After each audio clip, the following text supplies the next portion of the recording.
The objectives for this chapter are that you're going to learn and identify and be able to examine key structures basic to the HEENT system. You must go back to your anatomy and physiology book. Review your anatomy of the head, the ears, the eyes, the nose, and the throat. You're going to need to know the basic anatomy of those systems, of those structures, so that you can conduct a proper assessment. You're going to be able to sharpen your skills for assessing and describing the patient's general appearance when it is related to their head, ears, eyes, nose, and throat system. And then you're going to be familiar with the techniques of examination for each of the systems identified. After completing these sets of slides, after completing this voice thread, it's also crucial that you go to the Bates video that's associated with it and understand how to physically assess your patient's HEENT system. We will go over the skills and practice these skills in the lab, but you need to be aware of how those skills are performed and why they're performed the way they are.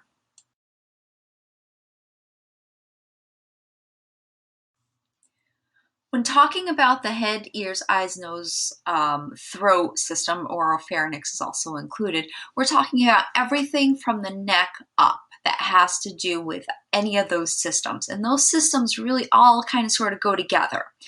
Common or concerning symptoms with relation to the head itself could be related to someone coming in complaining of headaches, or they may have had a head injury.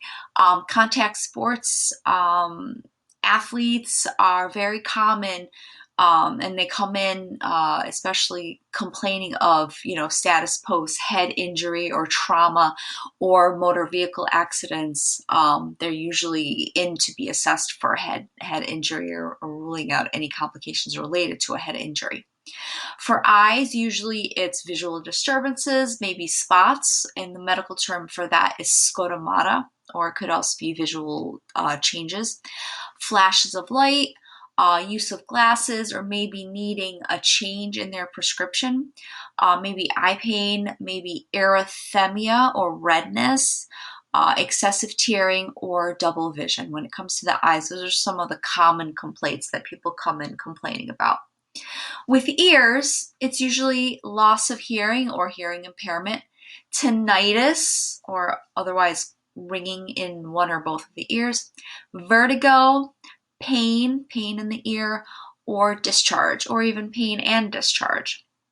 With the nose, it's rhinorrhea, or drainage of the nose, or just a runny nose, congestion, sneezing, and nosebleeds, or what we would call medically epistasis. Oropharynx, sore throat, bleeding gums, hoarseness, and then with the neck could be complaints of swollen glands, or maybe they have a history of a goiter, which is associated with their thyroid. So this set of this lecture, we're going to cover how to assess somebody's head, how to assess their headaches. We're going to assess their eyes. There are a number of different tests that we're going to use when it comes to assessing somebody's eyes, both by way of inspection and by way of simple tests that we would ask them to perform for us. With the ears and the eyes, we're going to be using instruments, the ophthalmoscope for the eyes and the otoscope for the ears. We're going to practice using those in the lab. For the nose, we'll use the otoscope to help look in the nose. And we're also going to learn how to assess their mouth, their oropharynx, as well as how to assess somebody's thyroid gland.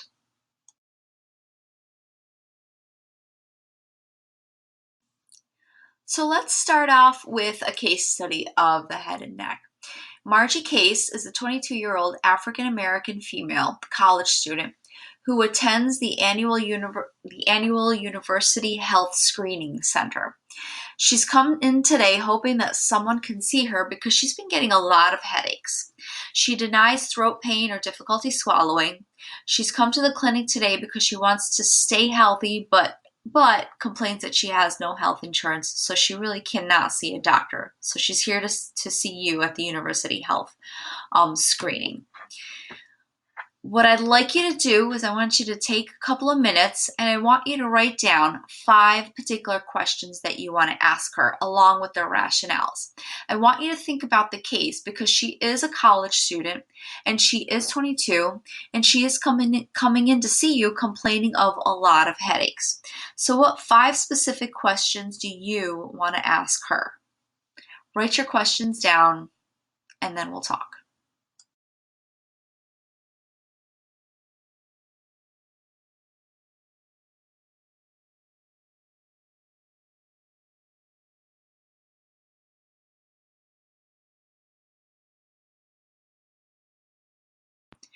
So when it comes to talking about headaches and in relation to the case that we just had, there are several different types of headaches that patients can get.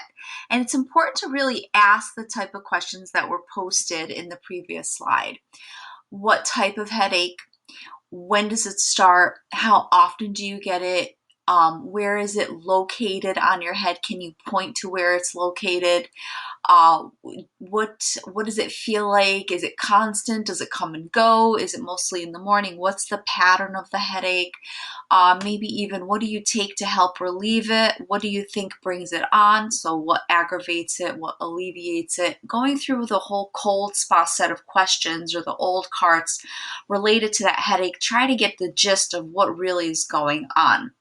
When we're talking about headaches, there are several different types of headaches, and this slide kind of presents to you some of the more common types, such as migraines. And migraines usually could be intense pain on one side, sometimes it could be all over. Migraines are usually associated with an aura or something that starts on prior to that kind of gives them a signal that, hey, they're going to get a migraine. And it could also be associated with other symptoms such as change in vision, change in hearing, maybe photosensitivity or sensitivity to light, maybe nausea and vomiting. There are also stress headaches and tension headaches, usually are very similar to each other. Stress headaches are more from the top of the neck and it kind of radiates down to the neck, where a tension headache is more of a neck all the way to more of a muscle contraction, and it causes a lot more neck pain and it focuses more towards the forehead and the eye region. And again, you would ask those same questions. Where is the headache? How often does it start? What do you take to help relieve it? Where exactly is it located? There are also sinus headaches, which are usually located right in the front, more so in the sinus region. We're going to talk a little bit about how to assess the sinuses, but not so much in the back where you might find your stress or your tension headaches. And then anxiety headaches. Again, stress, tension, anxiety, you never know which one until you really, have that patient describe what that type of headache is, where it's located, when does it start? Does it start right after they're, driving home from work, or is it something that starts in the morning or starts in the evening? So there are a number of different types, and it's important to really ask those questions. But there are headache warning signs, and your Bates book goes through some of the warning signs on page 215 that you should really, become familiar with. So patients that complain of progressively frequent or severe headaches that last over 3 months, and they've tried everything, and yet those headaches still return. Maybe sudden onset of headaches or thunderclap, or for them saying it might be the worst headache of my life. A lot of times that can be related to some type of cranial hemorrhage. So you always want to rule out a vascular hemorrhage within their skull or within their brain. New onset of headaches, maybe after the age of 50. Headaches that are aggravated or relieved by change in position could also be related to more cerebral or vascular issues. Headaches that are precipitated by Valsalva maneuver or somebody who's straining or holding their breath could be related to intracranial pressure. Associated headaches with fevers, night sweats, or weight loss could be cancerous. Anything that's got those symptoms usually could be cancerous related. Any headaches that are sudden or onset, or they come and go, could be related to the presence of a tumor or a mass. Recent head trauma could also bring on spontaneous headaches, change in pattern from past headaches. Maybe they've had a certain pattern of headaches, but all of a sudden that pattern suddenly changed. It became a different type of pattern for them. A lack of similar headaches in the past, and then associated neck stiffness or focal neurologic deficits. We want to be more concerned about infection or meningitis. Okay, so be familiar with those warning signs and know what a headache is normal for them and what a headache might not be normal.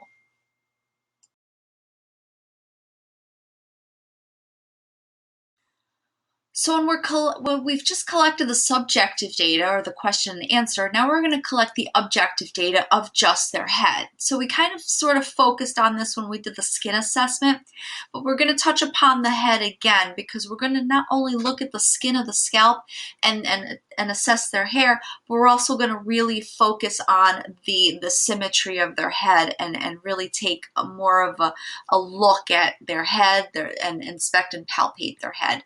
So again, when we're looking at their head, we're going to inspect their hair. We're kind of incorporating our skin assessment throughout. So we're assessing hair distribution. We're looking at their scalp. We're focusing on what the skin of their scalp looks like. Is there any scaling, peeling, dandruff, any nevi? Nevi are also another word for moles or unusual brown spots. We want to take a look at the general contour of their head, the size of their head, the symmetry of their head. Is there one side larger? Is it larger on one side than the other? We want to also look at their face, the symmetry of their face, their expressions. Is there symmetry with their smile, the way they speak to us? Is there drooping on one side? What are the contours? What does their skin color, pigmentation look like? Are there any unusual lesions that you notice? Or maybe unusual lesions that the patient has noticed about themselves on their face, on their ears, on their neck, or on their head? We also want to palpate. So we always inspect before we palpate. So we look before we touch. So when we palpate, we're actually using our hands and touching. So with palpation, we're assessing their hair texture. We're assessing their skull. We're looking at their skin. We're looking at the skin of their skull, but we're also assessing for any lumps. So we're also going to feel their skull for any unusual lumps or masses that, they may have been complaining about. We're going to palpate their sinuses, and we're going to get into that in a little bit, but that's also part of the palpation of the head. And then we're going to palpate the temperature and texture of their skin. So what I'd like you to do right now is just pause this recording, and I want you to go to the Bates videos posted on your Rutgers Library website, and I want you to watch the Bates video that's associated with just the assessment of the head. Not the ears, eyes, nose, and throat, but right now just the head, and review that section.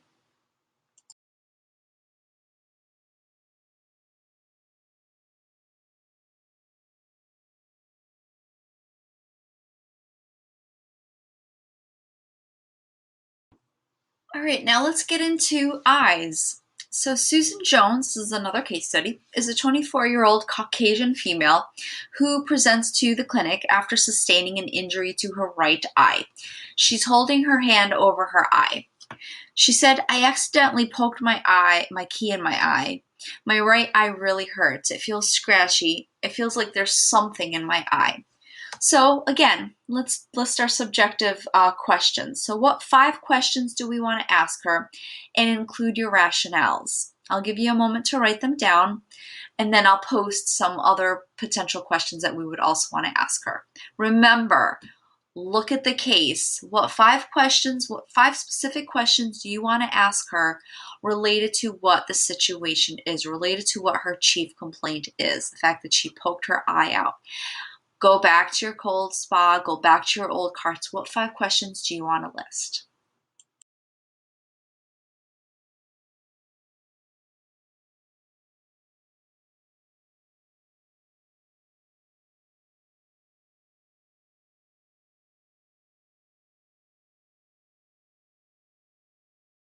All right, so now that you've covered the subjective portion of your assessment, we're now going to get into the objective portion. And with the eyes, we are going to use inspection and we're going to use palpation to assess the eyes. So again, we always want to look before we touch.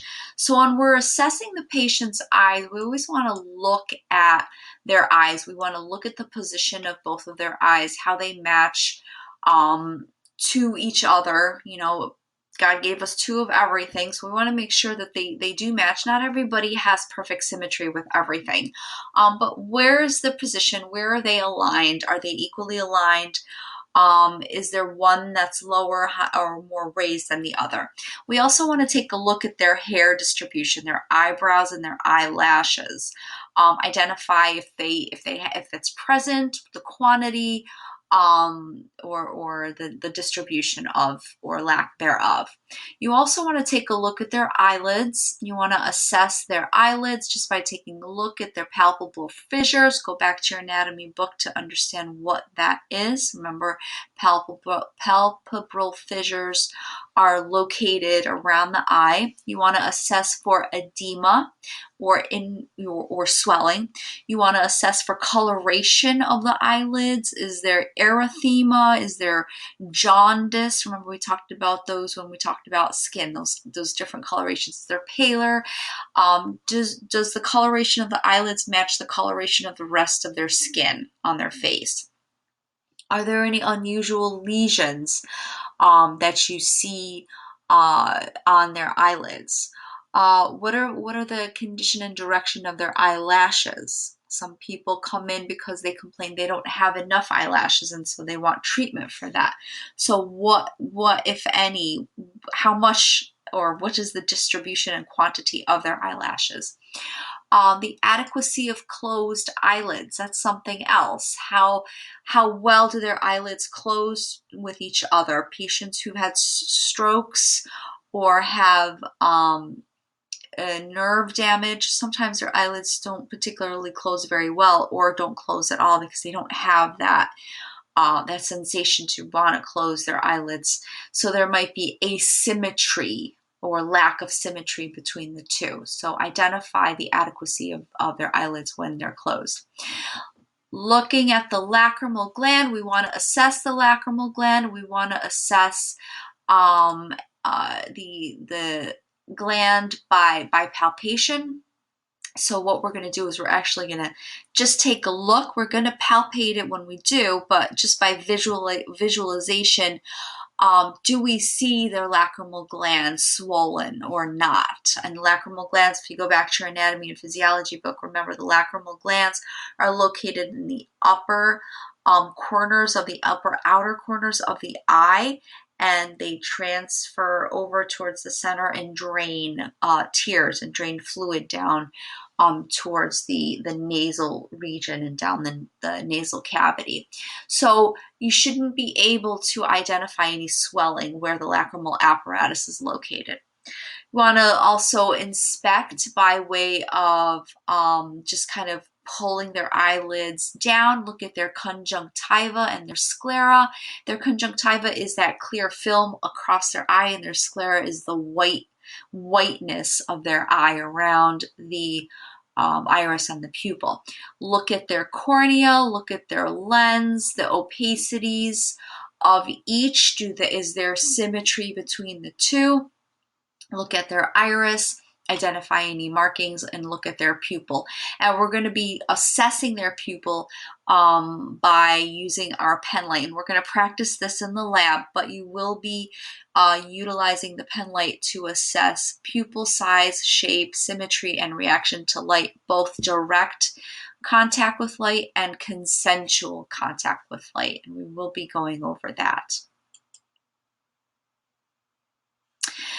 I techniques of examination. So the eye is kind of unique because it's one of the systems, that as well as the ears, where we're going to be assessing by way of inspection and palpation, but we're also going to use instruments to help us further assess that particular system. So one of the more common tests that we do with our patients is the Snellen chart test, or something where we would check their visual acuity. And with this, we're assessing cranial nerve number 2. Cranial nerve number 2 is what we're using when we're assessing visual acuity using the Snellen chart. And the Snellen chart is that, that numbers or the letters chart. Sometimes patients who are illiterate sometimes will have the EMW chart, which is that chart that you see on the side. For kids, we have color charts, we have shape charts. So there are different types of charts out there. There are also charts in different languages for letters. So it will definitely accommodate a number of different variations of people, cultures, ethnicities, language, so on. For central vision and visual acuity, we're asking the patient to stand about 20 feet away from the chart that's in front of them. If they wear glasses, they really should be wearing their glasses, because if they're using their glasses to read a year ago and it was fine, and then they have their glasses on and they're reading the chart same distance today, and there's definitely a difference, it tells us that they'll probably need an upgrade with their prescription. So we really want to, make sure that they have their glasses on. Now, if they have glasses that are reading glasses that Scott got from, say, like the dollar store or Walmart, it's like the plus 1.25 magnification, those are not prescriptive reading glasses, and therefore they should not be wearing them. Only glasses that are allowed are the ones that are prescribed, or if they have contacts, they leave those contacts in.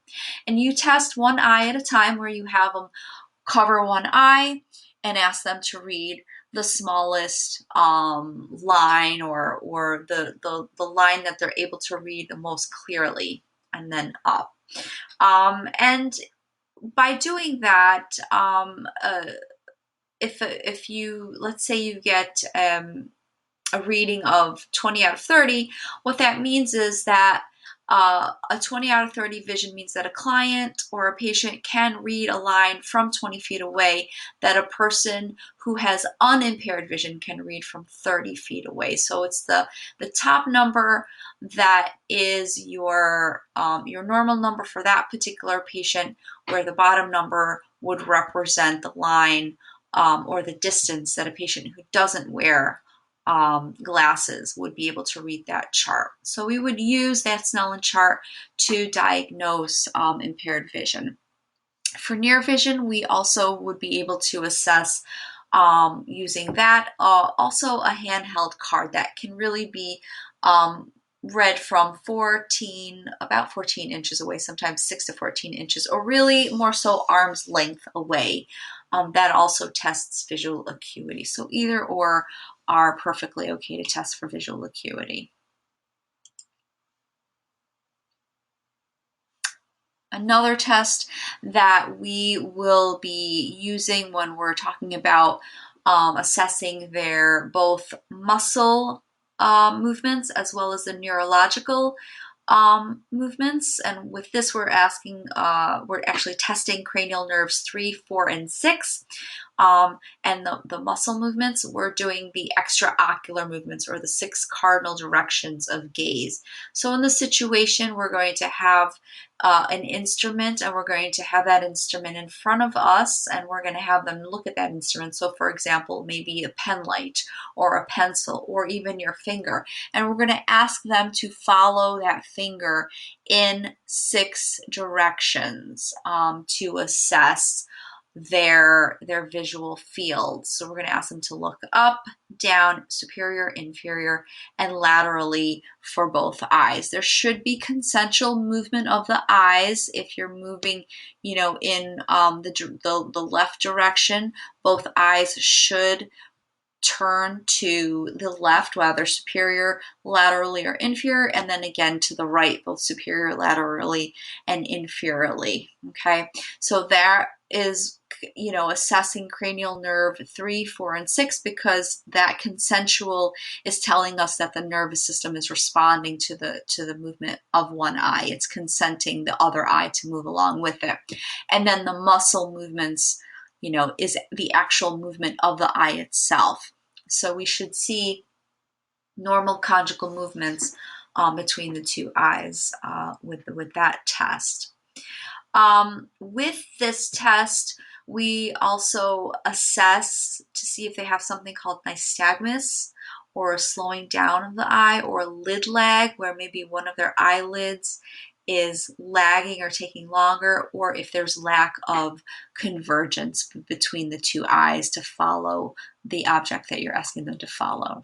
Okay, so that's a test. We will be practicing that test in the lab. So at this time, it says Bates video, what I'd like you to do is to go to your Bates video and go to the HEENT video and follow the assessment of the eyes.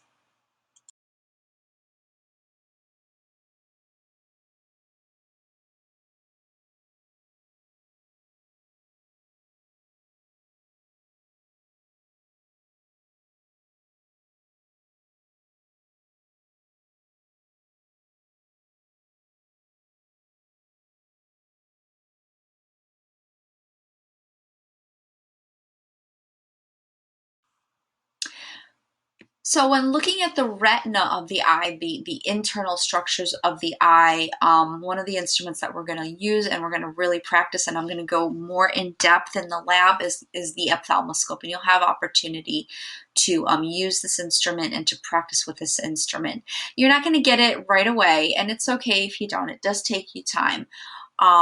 But what I want you to understand is how to properly use, how to hold the ophthalmoscope, where to position yourself, and how to use the ophthalmoscope. And the most important part of this is you're going to use your right eye to examine the patient's right eye.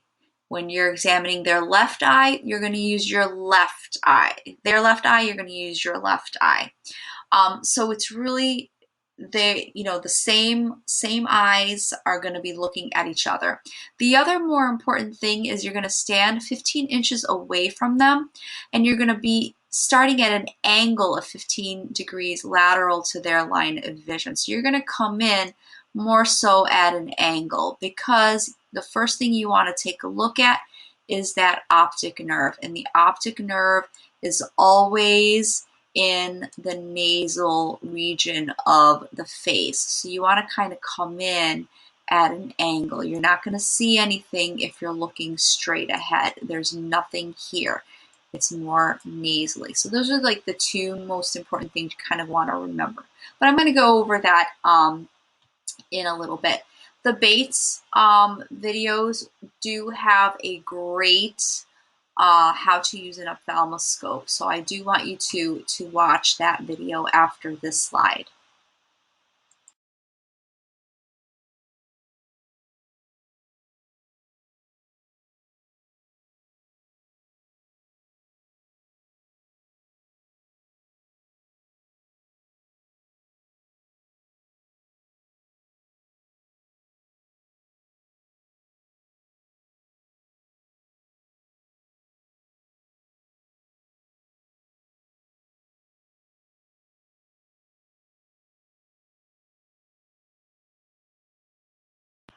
So now we're going to get into talking about the ears. So our third case study is Andrea Lopez. She's a 47-year-old elementary school teacher. She comes to the clinic reporting fever and right ear ache for the past 2 days. She states, my students have been sick a lot, and I think I may have caught something, which is a very common complaint, especially around this time of year for preschool and elementary school teachers. So again, we'll go through the subjective questions. List 5 questions we want to ask her and focus on what her chief complaint is. Her chief complaint is, my students have been sick a lot and I think I may have caught something. And she's complaining of fever and right ear ache. So what 5 questions do you want to ask her?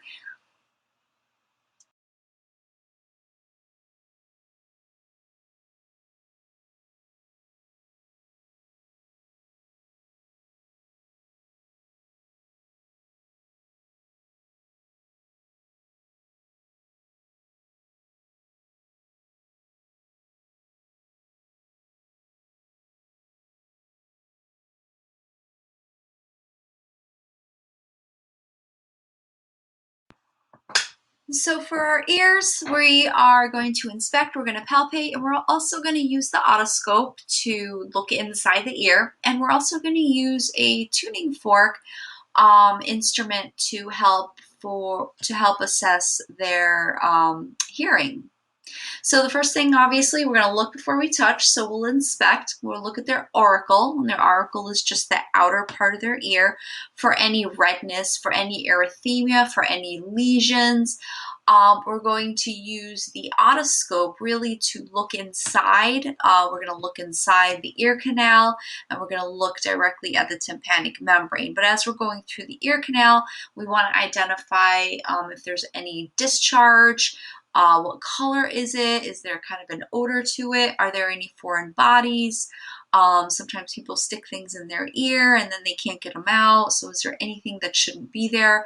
Is there any redness, any swelling? Is there any cerumen? Cerumen is wax, which is normal for a lot of people. It's only a good thing. Cerumen helps to prevent any foreign bodies from traveling further into the ear canal, but it kind of acts like a trap. But cerumen also acts as a moisturizer for the ear, so it's good to have a little bit of cerumen left in your ear. When we're using the otoscope, we're going to take a look at their tympanic membrane. We're going to assess the color, the contour of the tympanic membrane.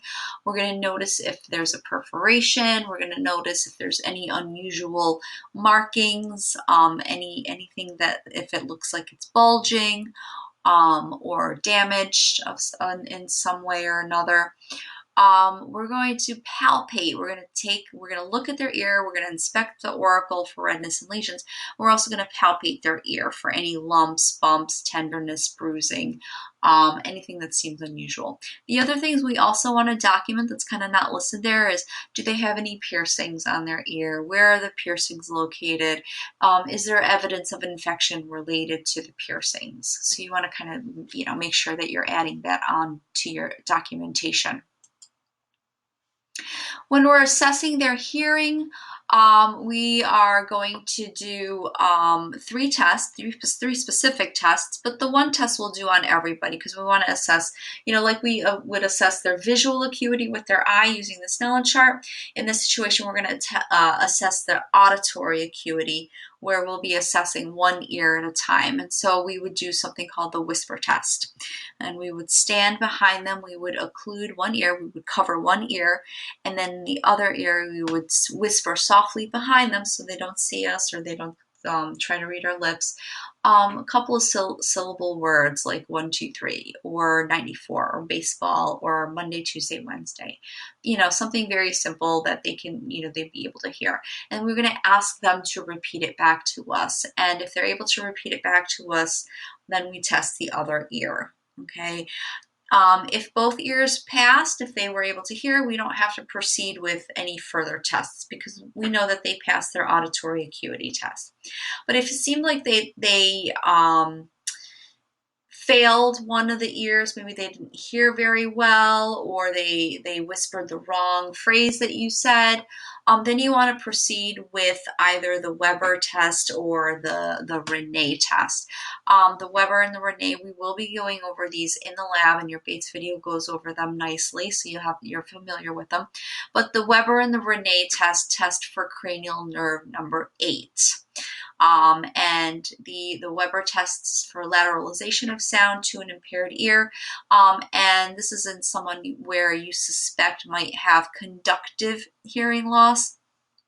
And the Rene is if also assesses for both conductive as well as sensorineural. So conductive hearing loss versus sensorineural. Conductive is anything hearing loss that's related to the outer ear or the middle ear. So the outer ear or middle ear. So you want to kind of picture anything from the tympanic membrane to the outside. So maybe there is a foreign object that's impairing conduction through the ear. That's conductive hearing loss. That might be causing conductive hearing loss. Sensory neural hearing loss. Sensory neural is anything that's related to behind the tympanic membrane, the nervous system structure, that cranial nerve 8 that's located behind the tympanic membrane. So with the whisper test, again, you're going to occlude one ear and test the other to see if the client can hear you whisper sounds. And expected finding is that they're able to reiterate what you said. For the Weber test, what you're going to do is you're going to place a vibrating tuning fork on the top of their head, and you're going to ask them if they can hear the sound best in the right ear, the left ear, or both ears. And a normal finding is that they can hear them in both ears. If the sound is lateralized to the impaired ear, the one that you suspect might have a hearing impairment, then there is conductive hearing loss in that specific ear. For the Rene test, same thing, we're going to use a tuning fork, except we're going to place that vibrating tuning fork against their mastoid bone, that bone right behind their ear, their pinna. We're going to have them state when they can no longer hear the sound of that vibration. Once they can no longer hear the sound of the vibration, then we're going to move that vibrating tuning fork towards the front and ask them to tell us when they stop hearing. If either or ear, if bone conduction is equal to or greater than air conduction, then you should suspect conductive hearing loss in that specific ear. Air conduction in a normal finding, air conduction should always be longer than bone conduction. It should be like a 2-to-1 ratio. So for this, just for your visualization of those tests, I'd like you to watch the Bates video before you move on to the next slide.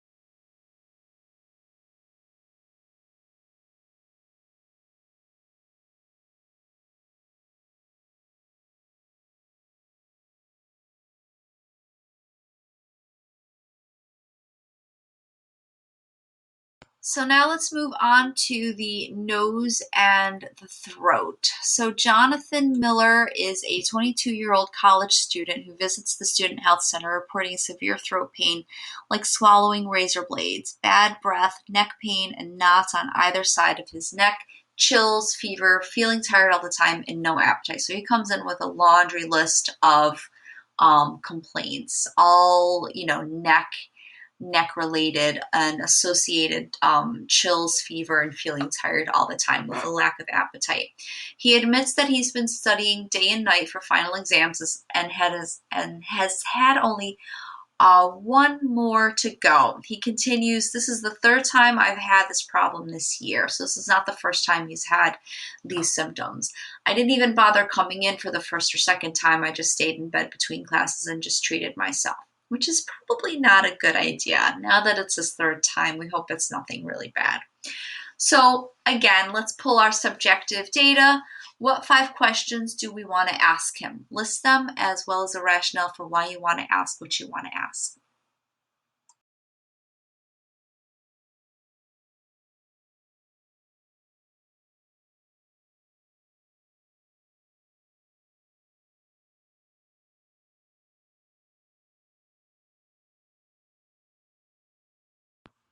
So when we're assessing the nose and the sinuses, we kind of want to cluster these two systems together. We're going to inspect, we're going to palpate. We may also use the otoscope to kind of look inside the nose. So for the nose, we're going to inspect. We're going to look at the anterior and inferior surface of their nose. We're going to assess for asymmetry or any deformities. We're going to look from side to side. And then we'll use the otoscope to look on the inside. We're going to look at the mucosa of the skin of their nose inside, assess coloration, a look for any swelling, bleeding, any discharge or exudate, ulcerations, or any polyps, septum deviation. Sometimes it's pretty obvious when you look inside that one side is more deviated than the other. Again, inflammation of the septum or any perforation. We're going to identify the turbinates. This is where your otoscope is really going to come into play. You can really only visualize the lower two turbinates, but the superior-most turbinates more difficult to identify. The next thing we'd want to do with sinuses is really palpate their sinuses, palpate the frontal as well as their maxillary, and we can also percuss just a little to, identify if there's any pain or tenderness. But just palpation alone, if they wince and they have pain, then it's usually sinus infection related.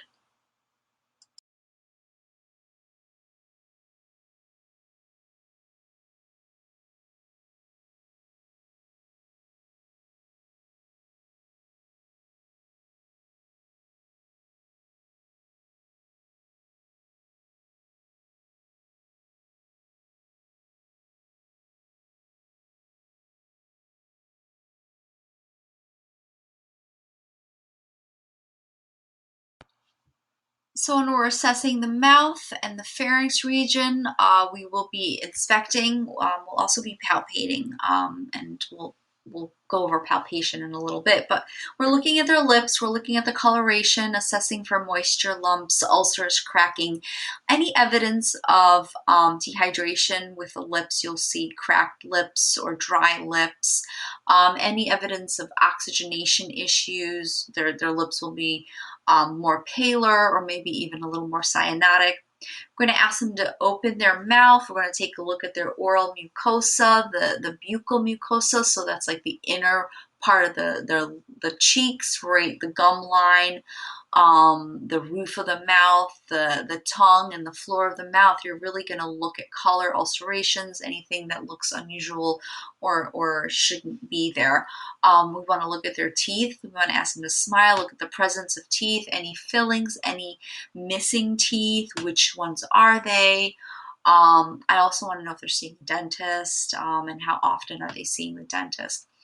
The pharynx, that's the inner part of the mouth. You want to use your pen light when you're looking at that. You cannot visualize it when you're just looking without a light source. So you always want to use a pen light when you're looking inside their mouth, and make sure that you use a tongue depressor when you're doing that. So with the pharynx, you're looking at their soft palate, the pillars, the uvula, their tonsils, and you're going to grade their tonsils. And the grading system is in the commentary section. Also look for coloration, symmetry, presence of exudate, any swelling, enlargement of the uvula or enlargement of the tonsils. You want to take a look. And part of inspection that's not listed there is you also want to assess for any odor that's coming from their mouth, whether it's a ketone odor, like a juicy fruit odor, usually common in diabetic patients, or a bacterial odor, maybe related to an infection. You can kind of tell just by sensing that from their breath.